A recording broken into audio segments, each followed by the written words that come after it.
დილამშვიდობის მოგესალმებით კიდევ ერთხელ კომერსანტის დილა ეთერში და დღეს არის ოთხშაბათი, რაც იმას ნიშნავს, რომ ჩვენი უკვე ტრადიციული რუბრიკა, როგორ ვიზრუნოთ სამეზობლოზე სიტიკომთან ერთად, ეთერშია ჩვენი სტუმრები უკვე სტუდიაში არიან. დღეს კი უნდა ვისაუბროთ სერვისების სპეციალისტების თემაზე. უნდა გავაგრძელოთ ეს თემა ერთგვარად და გაგაცნოთ მორიგი კომპანია, რომელიც უზრუნველყოფს სერვისების მიმართულებას, ერთ-ერთ კომპონენტს, სწორედ სიტიკომთან ერთად და ჩვენი სტუმრებს წარმოგიდგენთ ნათია ორახელაშვილი, კომპანია Citycom-ის account manager-ი, ასევე გიზი ურუშაძე, ბენე კომფორტის კომერციული დირექტორი. მოგესალმებით პირველ რიგში და მადლობა მობრძანებისთვის სტუდიაში. მოდით ნათია თქვენი დავიწყოთ ეს სერვისების თემა ერთ-ერთი ყველაზე მნიშვნელოვანია ალბათ სამეზობლოებისთვის, რომ გაიგონ და უფრო ცხადი წარმოდგენა ჰქონდეთ, რა სერვისის მიღება შეუძლიათ Citycom-თან თანამშრომლობის შემთხვევაში. მოდით ჯერ გითხარით სანამ უშუალოდ ბენე კომფორტზე გადავალ, ძირითადად რა ტიპის სერვისებია ახლა ხელმისაწვდომი თქვენს ასე ვთქვათ Citycom-ის ასე ვთქვათ სამეზობლოში ჩართვის შემთხვევაში და რა პერიოდულობით ხდება ხოლმე კომპანიების დამატება სერვისი როგორც სერვისის პროვაიდერის. პირველ რიგში გეტყვით, რომ კომპანიებს ნებისმიერ დროს ვამატებთ, ანუ თავარი რომ მათი მხრიდან იყოს კომუნიკაცია და ჩვენი მხრიდან ბუნებრივია მზაობა არის ყოველთვის, რომ ასე ვთქვათ, პროვაიდერების ლისტში ახალი კომპანია ან ფიზიკური პირთან დავიწყოთ, ასე ვთქვათ, მეგობრობა. შესაბამისად, სერვისებს რაც შეეხება, ნებისმიერი სერვისი არის ხელმისაწვდომი. თუნდაც ერთჯერადი გამოყენების ან ყოველთვიურად მომსახურების ნაწილში ეს არის ბუნებრივია ყველაზე მნიშვნელოვანი ლიფტის მომსახურება, დასუფთავება, ეს იქნება მებაღე კონსიერჟი, თავმჯდომარის მომსახურება, კამერების მონტაჟი, შლაგბაუმები თუ სხვა ნებისმიერ სერვისის ნაწილში შეუძლიათ რომ ჩვენს პროვაიდერების ლისტში მონახონ სერვის მომწოდებელი კომპანია ან ფიზიკური პირი. კი ბატონო, მოდით ახლა ბენე კომფორტზე გადავიდეთ, უშუალოდ რომ თქვენ გითხრათ, რა ტიპის თანამშრომლობა გაქვთ და პარტნიორობა უკვე Citycom-ს და ბენეს ამ შემთხვევაში. კი ბატონო, მოგახსენებთ, ჩვენ და Citycom-ი რეალურად რამდენიმე პროექტში თანამშრომლობთ თბილისში დღის მონაცემებით და იქ ასე ვთქვათ, ჩვენი პასუხისმგებლობები არის გადანაწილებული, ანუ თუ ვთქვათ Citycom-ის შემთხვევაში Citycom არის თანხის ამგროვებელი და თავის პლატფორმით არის წარმოადგენელი, ჩვენ ყველა სხვა დანარჩენი სერვისის მომწოდებელი და შემსრულებელი კომპანია ვართ. დიახ. იქნება ეს დიასახლის, იქნება ეს დაცვა, გამწონების მომავალ და სხვა. კი ბატონო, რამდენი ხანია რაცა ეს თანამშრომლობა გაქვთ? დაახლოებით 1 წელია. კი ბატონო. ნათია, მოდით თქვენ გითხარით, პრინციპში ეს მახსენეთ უკვე თუ როგორ შეიძლება მოხდნენ, მაგრამ ამ შემთხვევაში ბენესთან როგორ შედგა თანამშრომლობა, იმიტომ რომ ჩვენ ვიცით, რომ არაერთხელ აგვინიშნავს, რომ ის კომპანიები, რომელიც უკვე თქვენს აი სერვის მარკეტზე ხდებიან, ერთგვარად დატესტილი არიან დობის კუთხით, მათ აქვთ დარწმუნებული შეუძლია იყვნენ, რომ რახან არიან თქვენს სიაში, ამ შემთხვევაში თქვენი მხრიდანაც და სამეზობლოს წევრების მხრიდანაც აქვთ ნდობა. ხო, აი ბენეს შემთხვევაში როგორი იყო თანამშრომლობის საწყისი? კი ბატონო, ანალოგიურად ბენე ერთ-ერთი ასე ვთქვათ, დიდი კომპანია არის მომსახურების ნაწილში, შესაბამისად, ჩვენი მხრიდან იყო დიდი მზაობა და მათი მხრიდანაც ბუნებრივია, რომ ასე პროვაიდერების ნაწილში ჩვენთან ყოფილიყვნენ დამეგობრებულები, ხო? იმ მისამართები, სადაც ჩვენი მომსახურება იყო თანხის აგროვების მექანიზმის ნაწილში, მომსახურებოდა ბენე და აქედან უკვე ასევე რეკომენდაციის სახით, როგორც სხვა კომპანიებთან დავიწყეთ ჩვენ თანამშრომლობა, პროვაიდერების მხრივ, ასე დავიწყეთ ჩვენ ბენესთან. კი ბატონო, აი მოდი თქვენ ვახსენეთ, რომ შეზღუდული პროფილი არ გაქვთ რამდენიმე მიმართულებაში, თუმცა ყველაზე ხშირად რა ტიპის მომსახურებაზე სერვისია მოთხოვნა სამეზობლოების მხრიდან, აი ეს პრაქტიკა რომ გაგვიზიაროთ. კი, იცით რა არის, ესე ერთი და ორი სერვისის გამოყოფა გამიჭირდება. რეალურად ჩვენ ესე ნაწილობრივად არც ვმუშაობთ, ან ჩვენ სრულ სერვისს ვაწვდით ნებისმიერ შემთხვევაში და რაღაც ერთ სიტყვაში რომ გავაერთიანო, ჩვენთან ურთიერთობით მომხმარებელი იღებს პასუხისმგებელ პირს ყველაფერზე, რაც ხდება მათ საერთო სივრცეში. კი ბატონო, როგორ აკონტროლებთ თავად ხარისხს, როდესაც სერვისის მიწოდება ხდება? ალბათ აი ჩვენ ვიცით, რომ ძალიან ბევრი სამეზობლოა გაერთიანებული Citycom-თან და ძალიან მნიშვნელოვანია, რომ ხარისხი ყოველთვის მაღალ დონეზე გქონდეთ. აი თქვენ შემთხვევაში რამდენად უკავშირით თავს სამეზობლოსთან ან Citycom-თან მუდმივად არის, რომ რაიმე ტიპის ხარვეზის დაფიქსირების შემთხვევაში სწრაფი რეაგირება იყოს?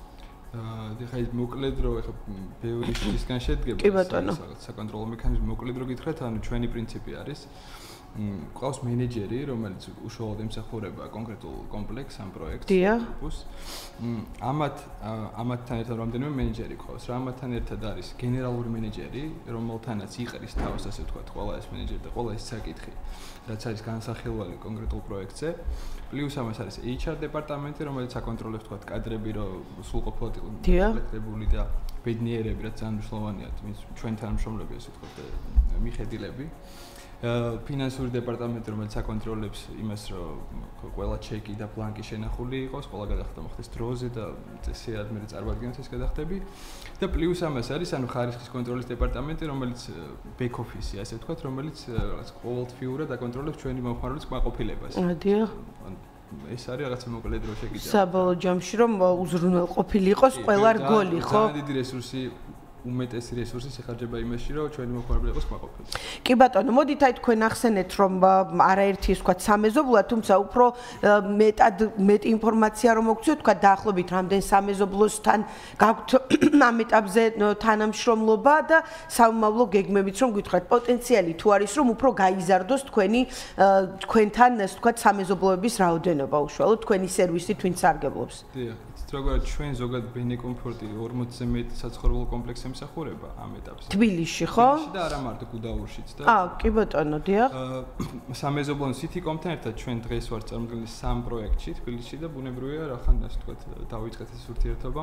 სამომავლოდ არის პერსპექტივა რომ ეს 3 გახდეს 5 და 10 და ასე შემდეგ. კი ბატონო, აი სამომავლო ხედვაზეც რომ გითხრათ, რა ტიპის განვითარებას ხედავთ ბენე კომფორტისთვის, ვთქვათ, უფრო მეტად არსებული სერვისების დახვეწაზე თუ ფიქრობთ რომ შეიძლება უფრო დაემატოს გაამრავალფეროვნოთ ის არსებული პორტფელი რაც არის. ის რა არის, ანუ საერთო სივრცის მოვლასაც ეხება აბსოლუტურად ყველა სერვისი გვაქვს. შესაბამისად, არ წარმოვიდგენია რამე დაემატოს ამას. ძირითადი მუშაობა მიდის იმაზე, რომ დაიხვეწოს და განვითარდეს და გამოჯობესდეს ეს. კი ბატონო. და როგორ ხდება დაკავშირება ნათია თქვენც რომ გითხრათ, თქვენც აი როგორ უნდა აირჩიონ, ან როგორ უნდა მოიძიონ, ასე ვთქვათ, ბენე კომფორტი დაინტერესებულმა, ვინც შესაძლოა გვისმენს ახლა და დაინტერესდა უფრო მეტად ამ სერვისებით, თქვენს ვთქვათ სერვის მარკეტზეც და ზოგადად აი კომუნიკაცია როგორ ხდება, როგორ უნდა შედგეს თანამშრომლობა. ჩვენი მხრიდან, როდესაც უკვე ჩვენთან ფიქსირდება ძირითადად ისეთ კომპლექსებში, სადაც უნდა სრული მომსახურება, რომელსაც უზრუნველყოფს ბენე კომფორტი, ამ შემთხვევაში ჩვენი მხრიდან ხდება ასე რეკომენდაციის სახით გაწევა, რომ არის ერთი სანდო კომპანია, ასეთი დიდი, რომელიც თქვენ დაგეხმარებათ ამ სრული სერვისის უზრუნველყოფაში, რომ იყოს დასუფთავებული, მოვლილი და ასე შემდეგ. ჩვენი მხრიდან ასე ხდება. ბენესთან ბატონი გიზი გვეტყვის. კი ბატონო, აი თქვენთან თანამშრომლობა როგორ უნდა შედგეს სამეზობლოსა და თქვენ შორის, თქვათ გადაწყვიტა სამეზობლომ, რომ City.com-ის რეკომენდაციის მოდის თქვენთან. შემდეგ რა პროცედურებს გადიან? იქ რაღაც ხელშეკრულების გაფორმების ნაწილია თუ აი რა ხდება, სანამ დაიწყება სერვისის მიწოდება? რაღაც კომუნიკაცია, პირველი კომუნიკაცია როგორც დამყარდება, მაგის მერე ხდება საჭიროებების დადგენა კონკრეტულად იმ სამეზობლოსზე. დიახ. განსაზღვროს უბრალოდ რა ჭირდებათ. შემდგომ ხელშეკრულებაც შეთავაზების განხილვა და მე უკვე მუშაობის დაწყება. კი ბატონო, ყოველ შემთხვევაში სრული სერვისით უნდა ისარგებლონ თუ არის შემთხვევები, როდესაც რაღაცა კონკრეტული უნდა სამეზობლოს მაგალითად. ის როგორ არის, აი ამისთვის, აი ზუსტად ამისთვის ცოტა რომ გავშალო ეს თემა თუ გვაქვს ამისთვის. კი ბატონო. ძალიან კარგი არის ამ შემთხვევაში და ზოგადადაც ბევრი სხვა რაღაცის გამო City.com-ის პლატფორმა თუ არის სამეზობლო, რომელსაც აი პირობით მომჭირდება დიასახლის. კი ბატონო. და სხვა ესეთი საჭიროება არ უდგას. ძალიან კომფორტულია, შეუძლია შევიდეს City.com-ის პლატფორმის პირობით ვამბობ და აერჩიოს იქ თავისი შეფასებებით მიიღოს დიასახლისი. ან იგივე არ ვიცი, ტექნიკოსი, ლიფტიორი, ცალკე, მაგრამ ჩვენ უბრალოდ ჩვენი პროფილი არ არის ეს, ან ჩვენ რო ეს ცალკე დიასახლისი მივიყვანოთ ან ცალკე ლიფტიორი, ესე არ ვაკეთებთ. უბრალოდ ჩვენ ან ყოველთვის ვაკეთებთ ან კი ბატონო.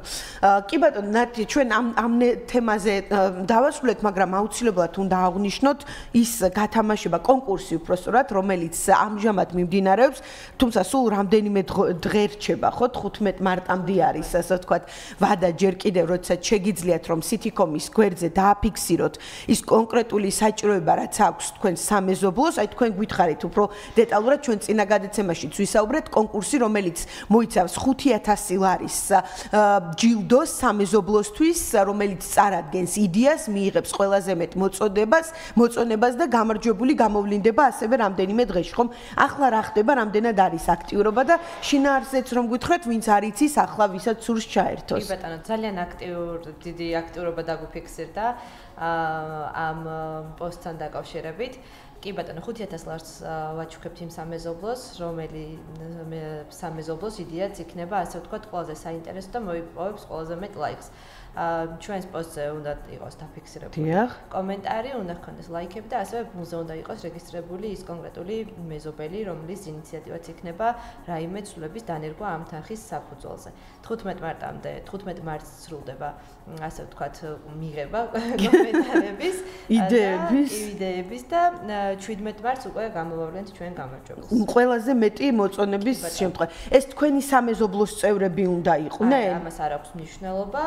უბრალოდ არსებულია თუ ახალი პოტენციური ამას არ აქვს მნიშვნელობა ამას გულისხმობ, თუმცა სამომავლოდ ისინიც უნდა გაწევრიანდნენ სითიკომში და უნდა იყვნენ სითიკომელები. კი ბატონო და მოკლედ ესეთი იდეისთვის, საინტერესო იდეისთვის, რომელიც ყველაზე მეტ მოწონებას დაიმსახურებს, სამეზობლო 5000 ლარიან ჯილდოს მიიღებს, რაც არ არის ნამდვილად ცოტა, იმისათვის რომ აი კონკრეტული სამეზობლოს კეთილმოწყობა, ამ იდეის განხორციელება მოხერხდეს. სამომავლოდაც თუ აპირებთ ასეთი კონკურსებით, იმიტომ რომ როგორც ჩანს ძალიან მოსწონთ ასეთი იდეები, ხო, ადამიანებს. ადრეც ვქონდა პატარ-პატარა ასეთი მსგავსი ინიციატივები, კი ბატონო, და რა თქმა უნდა, გეგმავთ სამომავლოდაც და დაგიანონსებთ აუცილებლად. კი ბატონო.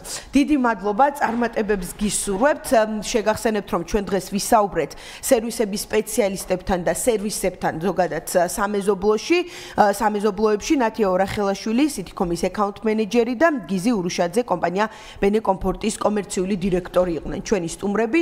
მადლობა მობრძანებისთვის, გემშვიდობებით. რუბრიკა კი მომავალ კვირას 4 შაბათს ისევ დაბრუნდება ეთერში. ნახვამდის.